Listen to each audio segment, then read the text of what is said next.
Sunt pe alte hotare și mă uit în repărtare până la Dunărea cea mare.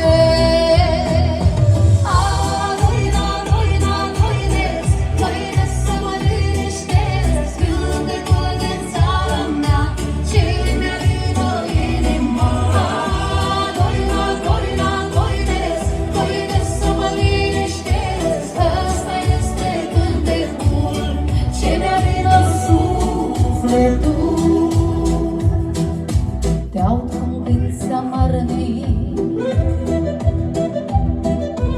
oful tău de doină jalenic, doina fără asemănare.